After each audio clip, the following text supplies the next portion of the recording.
Good morning दोस्तों, welcome to the channel education for all. अगर आपने आज तक इस चैनल को लाइक नहीं किया तो प्लीज लाइक करें, शेयर करें, सब्सक्राइब करें। ऐसा इसलिए क्योंकि मैं रोज कोई ना कोई टॉपिक की वीडियो डालता हूं। अगर आप सब्सक्राइब नहीं करेंगे तो आपको नोटिफिकेशन नहीं मिलेगा और आप टॉपिक्स नहीं कर पाएंगे, ठीक है ना। तो जैसा कि मैंने आपको कहा था कि मैं आपको नए नए videos, educational videos competition exam के डालता रहूंगा। तो मैंने मेंसुरेशन का पार्ट 1 पहले ही अपलोड कर चुका हूं, तो जिसने नहीं देखा इसके डिस्क्रिप्शन में जाके उसका लिंक दिया है, आप जाके वहां से देख सकते हैं। तो वहां मैंने आपको मेंसुरेशन में कुछ बेसिक फॉर्मूले बताए थे और जो भी DSSB की तैयारी कर रहा है उसके लिए वीडियो बहुत ही हेल्पफुल होने वाली है, क्योंकि यही क्वेश्चंस है जो एग्जाम में आते हैं, ठीक है ना। चल, उन्होंने कहा कि the length of the diagonal of a square is 50। मतलब हम पे एक स्क्वायर है, स्क्वायर का मतलब वर्ग, उसका डायगोनल मतलब ये, इस डायगोनल की लेंथ दे रखी है 15 सेंटीमीटर। अब कह रहे हैं कि इसका एरिया बताओ। तो सबसे पहले क्लास मैं आपको पहले भी बता चुका हूं कि डायगोनल ऑफ स्क्वायर का फॉर्मूला होता है a√2। कैसे आया दोबारा देख लो, लेकिन मेरी पहली वीडियो जाके देखोगे तो और डिटेलिंग मिलेगी और आपको बहुत हेल्प मिलेगी। और यही सब क्वेश्चन आपके पेपर में आने वाले हैं क्लास, ठीक है ना। मान लो ये साइड ए है, ये साइड ए है। पाइथागोरस थ्योरम से निकलेगा हाइपोटेनस जो होता है हाइपोटेनस का स्क्वायर इक्वल टू परपेंडिकुलर का स्क्वायर प्लस बेस का square, 2a square hypotenuse equal to √2a, ठीक है ना। तो साइड ये डायगोनल है 15, a√2। अब √2 यहां आ जाएगा नीचे। आप चाहो तो इसका रेशनलाइजेशन कर सकते हो, लेकिन जरूरी नहीं है। क्यों? वो एरिया पूछ रहा है, एरिया ऑफ स्क्वायर। हम ये भी पढ़ चुके हैं, भुजा गुणा भुजा, भुजा का स्क्वायर। भुजा है 15√2 और ये भी 15√2, तो कितना आ जाएगा 225/2, 112.5, 112.5। This is our answer.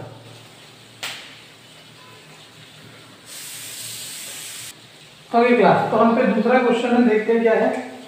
What is the length of the radius of circle of the equilateral triangle? सबसे पहले आपको ये दो वर्ड्स का मतलब पता होना चाहिए। इक्विलेटरल ट्रायंगल को कहते हैं समबाहु त्रिभुज, एक ऐसा त्रिभुज जिसकी तीनों भुजाएं बराबर हो। ए मान रहे हो तो ए हो और कुछ और मान रहे हो तो कुछ और हो, ठीक है ना। इसका जो एरिया का फॉर्मूला होता है वो आपको वर्बली याद होना चाहिए, √3/4a²। मैं बहुत जल्द कुछ दिनों बाद ट्रायंगल की सीरीज डालने वाला हूं वीडियो, उसमें सारे फॉर्मूले कहां से आए ये भी बताऊंगा। इसीलिए चैनल को सब्सक्राइब जरूर करें अगर आप गवर्नमेंट जॉब के एस्पायरेंट हैं तो, ठीक है ना। अब उसने कहा आपके पास एक इक्विलेटरल ट्रायंगल है, इसमें सर्कल है, मतलब ऐसे करके छूते हुए एक सर्कल बन रहा है, ठीक है ना। इस सर्कल का रेडियस बताना है कितना होगा। तो इसके लिए फॉर्मूला है रेडियस इक्वल टू 2a/√3। अभी आप डायरेक्ट याद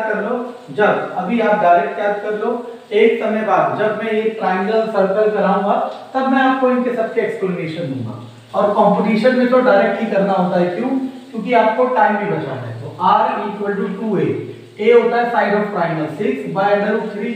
और मैंने सिखाया था जब भी नीचे अंडर हो तो परिमेयकरण करेंगे, रेशनलाइजेशन। √3 3 2 6, तो 4√3 इज आवर आंसर। तो प्यारे बच्चों, आप देख रहे हो कि अगर आपको चीजें पता हो और उनका सही तरीका पता हो तो आपके लिए चीजें बहुत ही आसान है। तो बच्चों, नया क्वेश्चन हमारे पास आया, वो कह रहा है the diagonal and area of rectangle इतना एंड इतना। रेस्पेक्टिवली का मतलब है पहले वाला डायगोनल होगा, दूसरे वाला एरिया। डायगोनल दिया है 25 सेंटीमीटर और एरिया दिया है 168 सेंटीमीटर स्क्वायर। अब सुनते रहना क्लास। कह रहा है लेंथ ऑफ रेक्टेंगल बताओ, तो सुनना। मैं आपको बता चुका हूं डायगोनल ऑफ रेक्टेंगल का फॉर्मूला होता है √L² + b², ये होता है। और एरिया का फॉर्मूला होता है L × b। ठीक है क्लास, अब देखते रहना मैं क्या कह रहा हूं। डायगोनल की जगह 25 बराबर √L² + b²।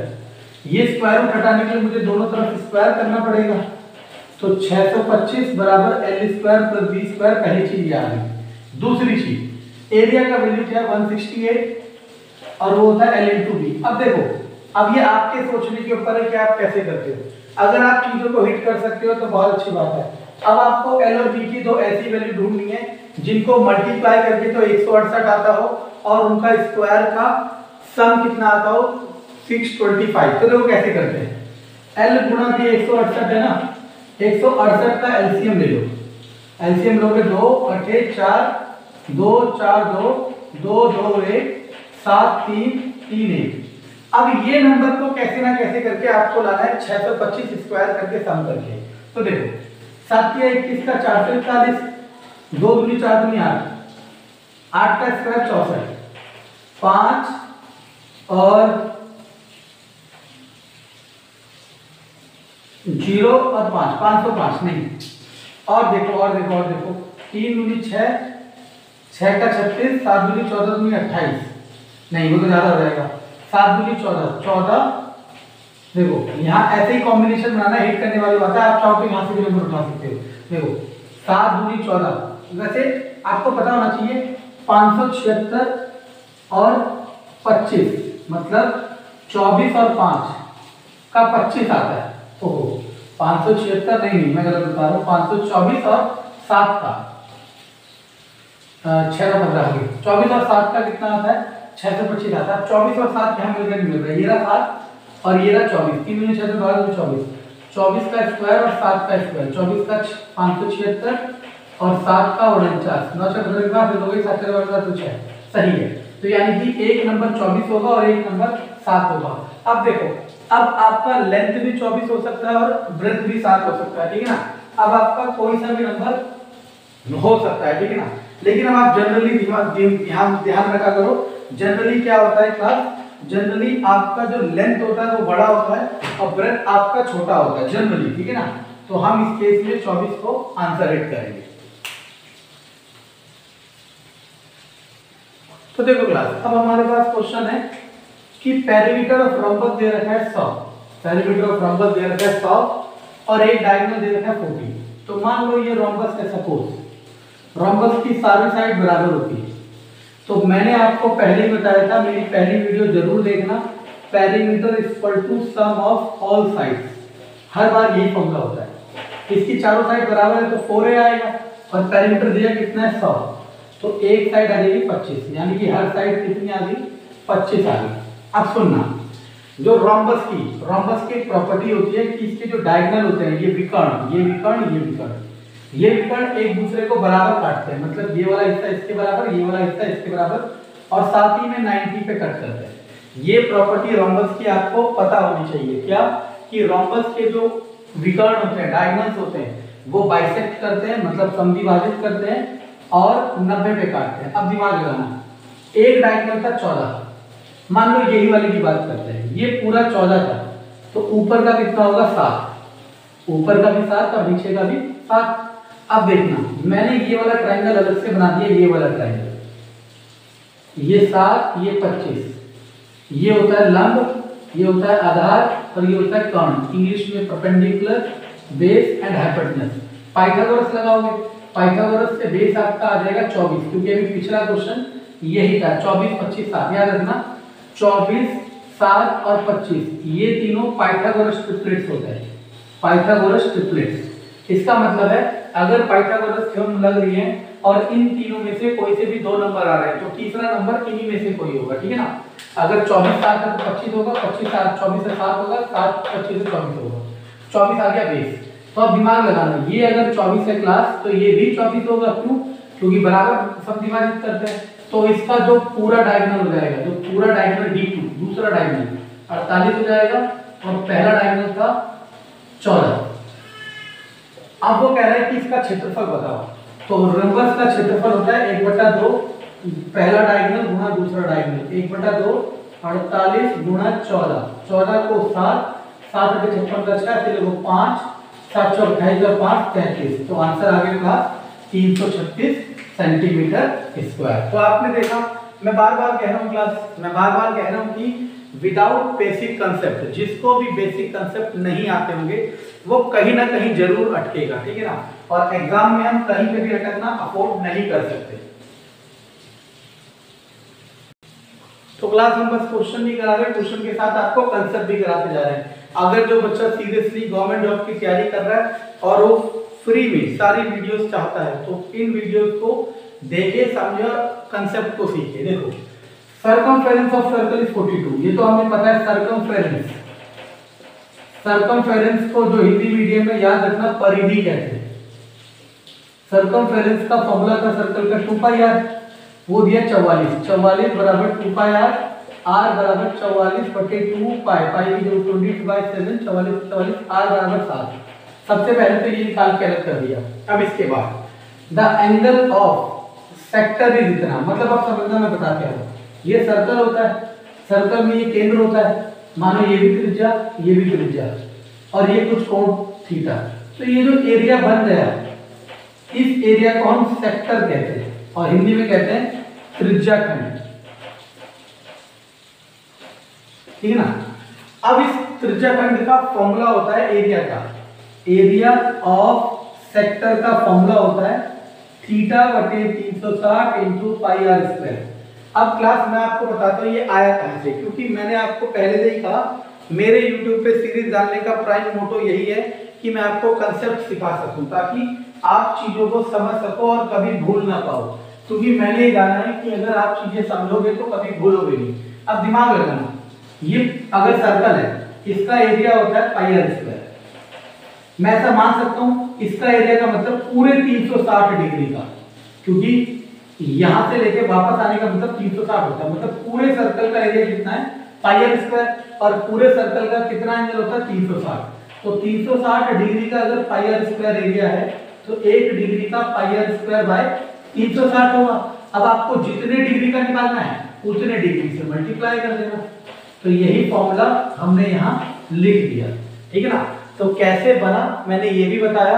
तो जो बच्चा देखो, अब मान लो सुनना, आप सीखना चाह रहे हो तो अगर आप समझो, जो समझना चाहे, अगर मैं कन्वेंशनल तरीके से करता तो मैं पता क्या करता, आंसर बताता, बात खत्म। मैं आपको आंसर को एनालाइज करवा रहा हूं, इसका मतलब ये है कि आप क्वेश्चन का आंसर तो निकाल ही रहे हैं, साथ ही साथ आप कितनी सारी एडिशनल चीजें सीखते जा रहे हैं। और अगर आप इन सभी चीजों को एक साथ इकट्ठा कर पाए, पाइलअप कर पाए, तो आप मैथ्स में जरूर कामयाब होंगे, ठीक है ना।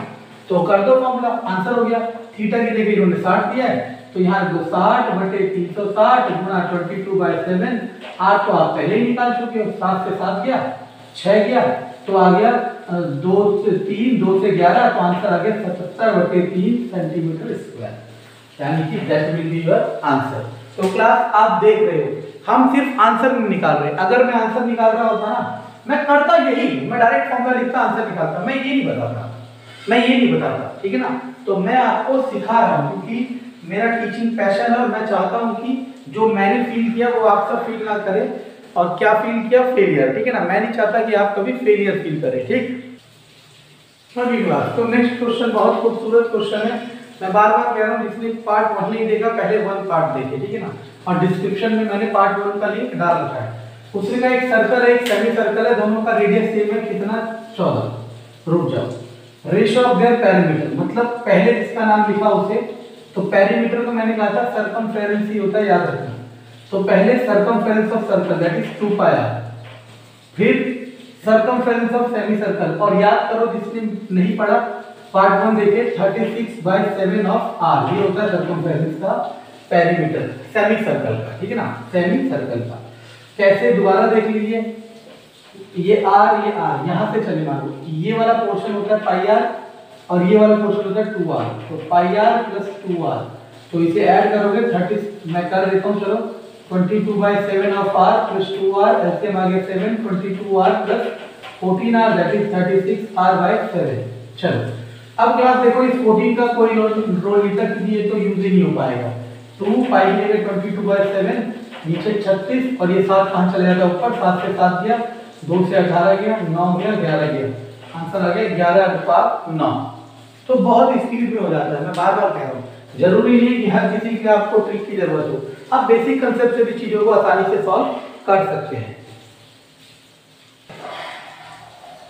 ओके क्लास, चलो अब हमारे पास 3 क्वेश्चन है। सबसे पहले मैं तीनों क्वेश्चन के लिए आपको जो भी जरूरी डाटा है वो बताता हूँ, उसके बाद हम क्वेश्चन करते हैं, ठीक है ना। क्योंकि सिर्फ आंसर देना हमारे लिए प्राइम ऑब्जेक्टिव नहीं है, हमें आंसर कहाँ से आ रहा है ये समझना है। तो सबसे पहले मैं आपको ट्राइंगल के बारे में बताता हूँ। ये ट्राइंगल ट्राइंगल की कुछ प्रॉपर्टीज भी दिखा दूं। चलो ट्राइंगल, अभी मैं एरिया वाले रिस्पेक्ट में बात कर रहा हूं। मान लो ये ट्राइंगल है, इसे कहते हैं राइट एंगल ट्राइंगल, समकोण त्रिभुज। ये ट्राइंगल है जिसकी तीनों साइड बराबर है, इसे कहते हैं इक्विलेटरल ट्राइंगल, समबाहु त्रिभुज। एक ट्राइंगल वो होता है जिसकी दो भुजाएं बराबर होती हैं, उसे कहते हैं आइसोसेलेस ट्राइंगल, सम द्विबाहु त्रिभुज जिसकी दो भुजाएं बराबर है। और एक होता है वो ट्राइंगल जिसकी तीनों साइड अलग होती है, उसको कहते हैं स्केलेन ट्राइंगल। ठीक है ना। अब जो मैं बताने जा रहा हूं क्लास, अगर वो बात आपने समझ ली तो एरिया का क्वेश्चन ट्राइंगल में से कभी भी आपका गलत नहीं होगा। You will never do wrong the question of area from the triangle. जब भी राइट एंगल ट्राइंगल आएगा तो एरिया का फॉर्मूला होता है 1/2 आधार गुना ऊंचाई। इस वाले केस में एरिया का फॉर्मूला होता है √3/4a²। मान लो ये इक्वल साइड है और ये अनइक्वल साइड है, सॉरी हाँ, तो इसमें एरिया का फॉर्मूला होता है b/4 √4a² - b²। b/4 4a² - b/4 4a² - okay, तो सॉरी ये इक्वल साइड है और ये अनइक्वल साइड है। और मैं बार बार कह रहा हूँ क्लास, जरूरी नहीं है कि आप इस फॉर्मूले से करो, आप बेसिक कंसेप्ट से भी कर सकते हो, लेकिन आपको समय बचाना है तो आपको ये याद करने पड़ेंगे। और मैं याद करने के लिए बिल्कुल भी नहीं कह रहा, अभी हमारा एक सेक्शन चल ही नहीं, जैसे ही ट्रायंगल सेक्शन चलेगा मैं इन सब के आपको रिजल्ट कैसे आए वो बताऊंगा, जिससे आपको याद करना आसान होगा। स्केलेन ट्रायंगल के लिए इन सब में से कोई फॉर्मूला नहीं लगता, इसके लिए जो फॉर्मूला लगता है हीरोज फॉर्मूला। और क्लास आप अगर किसी भी लेवल के एग्जाम की तैयारी कर रहे हो और ट्रायंगल उसमें आता है तो हीरोज फॉर्मूला पढ़ना बहुत कंपल्सरी है। इसके अकॉर्डिंग सबसे पहले आपको s निकालना पड़ेगा। s होता है a + b + c/2, मतलब तीनों साइड का सम बाय 2। और हम बता चुके हैं सम ऑफ ऑल साइड होता है पेरीमीटर, पेरीमीटर का हाफ, तो इसे सेमी पेरीमीटर कहते हैं, सेमी पेरीमीटर। क्यों? क्योंकि पेरीमीटर का क्या हुआ है, आधा हुआ है। इसके बाद हमें लगाना होता है एरिया का फॉर्मूला। एरिया का formula √s s - a s - b and s - c। तो क्लास ये जो मैंने बोर्ड पे लिख दिया, अगर आपको इतना पता है, अगर आपको इतना पता है तो आप एरिया वाला कोई भी क्वेश्चन इजीली कर लोगे ट्रायंगल से। चलो हम इसको इंप्लीमेंट करना सिखाते हैं, ठीक है ना। तो चलो, तो अब हम करते हैं, अभी मैं इनके, जब मैं ट्रायंगल की वीडियो डालूंगा तो मैं इनके सबके डेरिवेशन बताऊंगा कहां से आया, क्योंकि मैं बिलीव नहीं करता कि आप कोई भी चीजें रटे। आप हमेशा हर चीजें सीखेंगे तो आपको हमेशा याद रहेगा। जैसे कि हमने इतनी सारी चीजें कैसे याद रखी, क्योंकि हमने चीजों को समझ रखा है। वही मैं आपको भी चाहता हूं कि आप चीजों को समझें, ठीक है। चलो पहले पहला क्वेश्चन करते हैं। Area of triangle whose sides are 13, 14 और 15। अब सबसे पहले क्लास में आपके दिमाग में आना चाहिए कि ये इक्विलेटरल तो नहीं है, आइसोसेलेस नहीं है, ये राइट एंगल है कि नहीं, ये देखना है सबसे पहले। राइट एंगल के लिए, राइट एंगल ट्रायंगल के लिए सबसे आसान तरीका है, सबसे बड़ी वाली साइड का स्क्वायर कर दो, छोटी वाली के स्क्वायर कर दो, और छोटे वाले दो के जोड़ के बड़े वाले के इक्वल आएगा तो ये है। तो चेक कर लो, 6 9 15 5 ऐसे लोगे, 9 10 10 से 16 की 4 से लोगे 3, तो नहीं आ रहा, यानी कि राइट एंगल ट्रायंगल भी नहीं है। तो बचा कौन, स्केलेन। और स्केलेन ट्रायंगल में क्लास याद रखना हीरोज फॉर्मूला लगता है, और ये नंबर भी याद रखना, अगर किस्मत अच्छी रही तो यही नंबर टकराएगा। इसका आंसर होता है 84। तो हमने तो बहुत बार प्रैक्टिस करा है, इसलिए हमें याद है। मैं याद करने के लिए बिल्कुल भी नहीं कह रहा हूं, मैं बस ये कह रहा हूं क्लास कि करना तो आपको इसी से, लेकिन ये नंबर बहुत कॉमन है, कई बार ये नंबर पूछा गया है और रिपीट होगा तब भी ये पूछा जाएगा। तो इसका आंसर 84। मान लो क्लास यही क्वेश्चन आ गया और आपको याद है 84, तो आप अपने पूरा 1 मिनट या फिर आधा मिनट बचा सकते हैं और उसको किसी और क्वेश्चन में इन्वेस्ट कर सकते हैं। छोड़ो, ए मान लो 13, बी मान लो 14, सी मान लो 15। तो पहले एस निकालना है, a + b + c, 13 14 15/2, 4 3 7 15 का 2 लोग 1 3 3 4 2 21। एरिया का फॉर्मूला होता है √s s - a, 21 - 13 8, 21 - 14 7, 21 - 15 6। अब 21 को 7 × 21 2 दूनी 4 दूनी 8, 7 2 3 6। अब देखो 7 का जोड़ा बन गया, 3 का पेयर बन गया, इन दो का भी बन गया और इन दो का भी बन गया। 7 की 1 की दूनी 42 दूनी 84 इज आवर आंसर। तो क्लास किसी तरीके से इन क्वेश्चनों को करना है। अगर आप सीख गए तो बहुत अच्छी बात है, आपको आगे जाके मदद जरूर मिलेगी, अदरवाइज आप हर पॉइंट ऑफ टाइम पे चीजें सीखते जाएंगे। देखो चीजें होती लिमिटेड है क्लास, चीजें लिमिटेड होती हैं, लेकिन वो लिमिटेड पता चलनी चाहिए आपको सबसे पहले, क्योंकि जब तक लिमिटेड चीजें पता नहीं चलेंगी आप इधर उधर भागते रहेंगे और हमेशा सोचते रहेंगे कि ऐसा क्या करूं कि मैं सीख पाऊं। ठीक है ना। चलो, इक्विलेटरल ट्रायंगल जिसकी साइड, एक इक्विलेटरल ट्रायंगल जिसकी साइड 6 उसका एरिया पूछ रहा है। Area of equilateral triangle √3/4a² √3/4a। 6 गुणा 6, इसे काट दोगे 6 9 9√3। अब सोचो अगर ऐसा क्वेश्चन आएगा तो आप कितनी फास्टली दे सकते हो, विद इन सेकंड्स आप आंसर निकाल सकते हो। ठीक है ना। लेकिन जब आपको चीजें पता हो, अगर नहीं पता हो, मानो ये फॉर्मूला ही नहीं पता, तो मान लो क्लास का एक और खेल खेलते हैं। मान लो आपको ये फॉर्मूला नहीं पता, हीरोज फॉर्मूला की खासियत बताता हूं। हीरोज फॉर्मूला हर ट्रायंगल का एरिया निकाल देता है, इक्विलेटरल का भी, राइट एंगल ट्रायंगल का भी, स्केलर का भी, सबका। तो हीरोज से निकालते हो तो a भी 6 हो गया, b भी 6 हो गया और c भी 6 हो गया। तो s आ जाएगा a + b + c/2 यानी कि 18/2 यानी कि 9। तो एरिया का फॉर्मूला होता है √s s - a 3 s - b 3 s - b 3। इसका 3 का 9 का 3 होता है ना, 9 का 3, और इन 3 में से 3 बाहर आ गया और ये 3 अंदर रह जाएगा, तो आंसर आ गया 9√3। तो आपने देखा, मान लो आपने चीजें सीखी है, मान लो आपने चीजें सीखी हैं तो आप कभी मार नहीं खा सकते। मान लो यही क्वेश्चन आता और आप इत्तेफाक से ये फॉर्मूला भूल जाते, वैसे तो भूलना गलती है, नहीं भूलना चाहिए, लेकिन मान लो भूल जाते तो आप हीरोज फॉर्मूला से भी इसको कर सकते हैं। तो क्लास यही मेरे सिखाने का उद्देश्य है कि हम चीजें सीख सके, ना कि याद कर सके, क्योंकि याद करी हुई चीजें हम हर समय भूल जाते हैं। और हम इतनी, देखो जिंदगी बहुत बड़ी है या बहुत छोटी है, जैसा भी आप सोचते हो, जिंदगी में पूरी जिंदगी पढ़ना बेवकूफी है। ठीक है ना। कुछ साल पढ़ने हैं, मतलब जो भी आपने डिफाइन करे, और एक जॉब लेने के बाद जिंदगी एंजॉय करना जरूरी है। ठीक है ना। चलो, पूरी जिंदगी पढ़ने वाला बेवकूफ होता है। ठीक है ना। Equilateral triangle of area of, पूरी जिंदगी पढ़ने का मतलब ये नहीं कह रहा पढ़ाई बेकार है। ठीक है ना, तुम लोग वही बेकार। ठीक है ना। पूरी जिंदगी पढ़ने का मतलब है कि कंपटीशन की तैयारी, गवर्नमेंट जॉब की तैयारी पूरी जिंदगी करते जा रहे हो, 35 साल के हो गए तब भी कर जा रहे हो, वो बेकार चीज कह रहा हूँ। ठीक है ना। करने वाला कभी भी कर सकता है, लेकिन देखो हर चीज का डुअल मीनिंग होता है। 35 साल पे कर रहे हो मतलब 21 साल से 35 साल पे कर रहे हो। आप 35वें साल पे तैयारी करना शुरू कर रहे हो, वो अपनी जगह सही है। 21 से 35 साल तक कर रहे हो, वो बात गलत कह रहा हूँ। ठीक है ना। कभी तुम पता नहीं कहां से कहां ले जाते हो बातों को। ठीक है ना। Area of equilateral triangle roots height is 6 centimetre. Okay ना। एक इक्विलेटरल ट्रायंगल है जिसकी हाइट जो है वो 6 सेंटीमीटर है, इसकी साइड तो दे ही रखी और एरिया पूछ रहा है। तो देखो क्लास, अब मैं आपको कंसेप्ट समझाता हूं, फिर मैं आपको डायरेक्ट ट्रिक बताऊंगा। ठीक है ना। पहले मान लो एरिया ऑफ ट्रायंगल क्या होता है इक्विलेटरल का, √3/4a²। भुजा नहीं पता, a मान ली a का स्क्वायर। और एरिया एक और होता है ट्रायंगल का 1/2 बेस इनटू हाइट। बस आपका राइट एंगल होना चाहिए, और परपेंडिकुलर तो मतलब हाइट जो होती है वो हमेशा परपेंडिकुलरली हिट करती है। तो इसका एरिया हो सकता था क्या, 1/2 बेस। बेस कितना है a, ये a, बेस कितना है a और हाइट कितना है 6, तो आ गया 3 है। अब आपने क्या देखा क्लास, ये एरिया 3 आ गया किसका, इस ट्रायंगल का, और इसी ट्रायंगल का एरिया ये भी है। तो यानी कि ये जो √3/4a² बराबर 3 है। तो एक a से एक ही जाएगा, 4 ऊपर जाएगा, a बराबर 4 × 12 √3। इसके बाद आप क्या कर दोगे, रैशनलाइजेशन, 3 × 4 12, आंसर आ जाएगा 4√3। ये आ गया आंसर किसका, एरिया का, a का, सॉरी इसका आंसर आ गया a का। लेकिन आपसे क्या पूछा है, एरिया। तो फिर आ जाओ, एरिया का फॉर्मूला √3/4a²।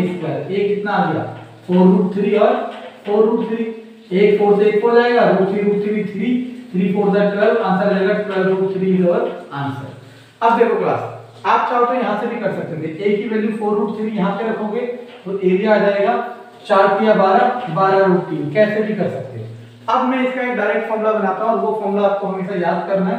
अगर आपने याद रखा तो आपको बहुत बेनिफिट मिलेगा। क्या, area of equilateral triangle √3/4a² हर बार होगा, और अगर ये वाला केस आएगा पर हाइट वाला तो 1/2 बेस होगी ए और हाइट की जगह h। मैं इन दोनों को हर बार कंपेयर करूंगा तो क्या आ जाएगा √3/2 a sorry √3/4 a² 1/2 a × h। अब आपने देखा मैंने यहाँ 2 लिख दिया यहाँ ये, क्योंकि मैं आंसर लिखे जा रहा हूँ, क्योंकि हमने इतनी बार कर लिया ना कि हमें आंसर याद होने लग गया, ठीक है ना। तो √3/2 a = h, तो यहाँ से a की वैल्यू 2h/√3, ये a की वैल्यू आ गई, ठीक है ना। तो कभी कभी साइड पूछता है तो साइड की वैल्यू आ गई। अब इसी को मैं यहाँ लिखता हूँ, देखो एरिया का फॉर्मूला होता है √3/4 a² √3/4 a की जगह 2h/√3 का स्क्वायर, तो हो जाएगा √3/4, देखो देखते रहना, 2 का स्क्वायर होगा 4, h का स्क्वायर √3 का 3, 4 से 4 जाएगा और एक रूट से एक रूट जाएगा तो आ जाएगा h² √3। ये आपका एरिया आ गया। ये एरिया किसके टर्म में आ गया क्लास? हाइट के टर्म में आ गया। अब हम इस एरिया को इंप्लीमेंट करके देखते हैं। तो देखो पहले मैं थोड़ा सा जगह बना देता हूँ। तो देखो आपने एरिया का फॉर्मूला निकाल लिया, क्या? h² √3। h कितना आया था? 6, रख दो, 6 का 36/√3, रेशनलाइजेशन, √3 यहाँ पे भी, √3 यहाँ पे भी, है ना। तो ऊपर आ जाएगा 36√3 और 3 3 3 12, तो आंसर आ गया 12√3। अब क्लास जो देखो यही था आंसर 12√3। अब जो बच्चा तैयारी कर रहा है वो सीरियस एस्पिरेंट है, मतलब वो चाहता है कि मैं सिलेक्शन लेके ही रहूं चाहे किसी का हो ना हो। वो इस एरिया के फॉर्मूले को याद कर रहा है, किसके रिस्पेक्ट में? हाइट के रिस्पेक्ट में, और किसके लिए? इक्विलैटरल ट्रायंगल के लिए, ठीक है क्लास। तो अगर मेरी सीरीज पसंद आ रही है तो इस चैनल को लाइक करें, शेयर करें, सब्सक्राइब करें, ताकि मुझे मोटिवेशन मिले और मैं और वीडियोस बना सकूं।